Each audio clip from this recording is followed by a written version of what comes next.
All right, let's get right into it. We are talking about one of the most high-stakes situations in all of medicine. I mean, millions of your brain cells are on the line, and a clock starts ticking, loud, the very second it all begins. So let's break down what actually happens inside that first absolutely critical hour of a stroke. Just picture it for a second. Someone you're with, maybe even you, and this suddenly happens. It is confusing, it's absolutely terrifying, and in that moment, knowing what to do, it's not just important, it's everything. So what are the signs you really need to be looking for? You know, the very first step in this whole race against time is just recognition. You have to know what you're looking at. And luckily, there's a simple but really powerful tool that anyone, and I mean anyone, can use to spot a stroke in seconds. Okay, a lot of you have probably heard of the acronym FAST, right? Well, this is B FAST, and it's even better.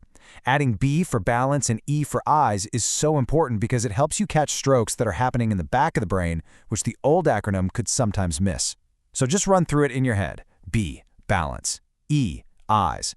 F, face. A, arms. S, speech. And if you see any of these signs, that last letter T for time, that's the one that matters most. It is time to call for help right now. You will hear this phrase over and over and over from any neurologist, and for a really good reason. It is the single most important idea in all of stroke care. Think about it. For every single minute that a blood vessel in the brain is blocked, millions of neurons can be lost. Just gone forever. And you know, this race, it's not just about getting to the hospital fast. It's about getting the right kind of treatment inside a very specific and, honestly, a very unforgiving window of time. Doctors have a name for it. They call it the golden window. This is the period where the most effective, the most damage-reversing treatments are actually still on the table. But here's the catch. This window, it closes, and it closes incredibly fast. And here it is. Here's the number, 4.5 hours. That is the time frame for using these incredibly powerful IV clot-busting drugs. But look closely at that subtext, last known normal.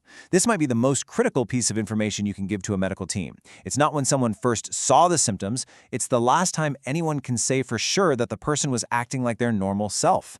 That's the moment that starts the 4.5-hour countdown. So now we're in the ER. The patient has just arrived, that clock is ticking away, and the first job for the medical team is to make absolutely sure it's a stroke and not something else that just, well, looks like one. So, this is the first big puzzle for the ER team. You see sudden one-sided weakness, and yeah, you're thinking stroke.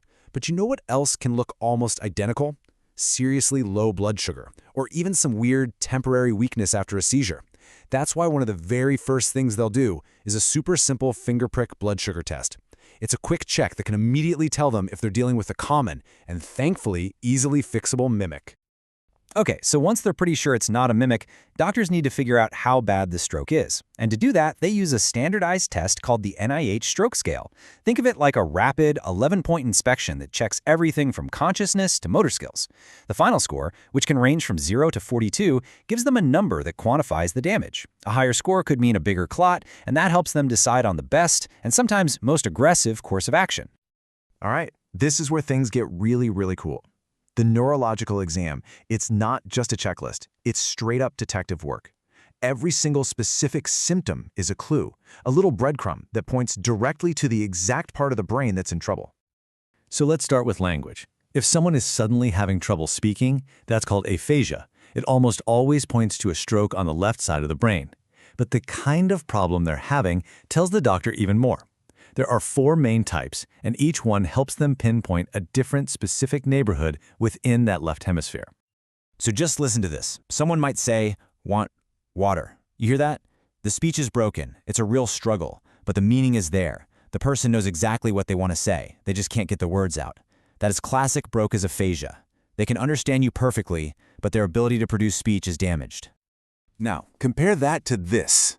The sky runs with the chair. See, the words just flow right out. The sentence structure even sounds okay, but it's complete gibberish. This is Wernicke's aphasia.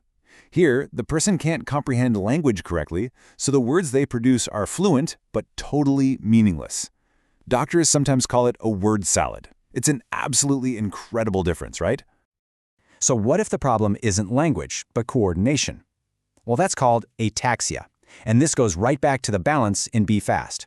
The person might suddenly have this wide, unsteady, almost drunk-like walk, or they might not be able to do something simple like button their shirt. These are huge clues that point the doctor's suspicion directly to the cerebellum. That small but mighty part at the back of our brain that's our body's entire coordination center. And the detective work gets even more specific with these little tests. For pronator drift, you have the patient hold their arms straight out, palms up, and close their eyes. On the weak side, the arm will slowly, almost magically, turn inward and drift down. It's a remarkably sensitive sign. Then there's the Babinski sign, this primitive reflex we lose as babies.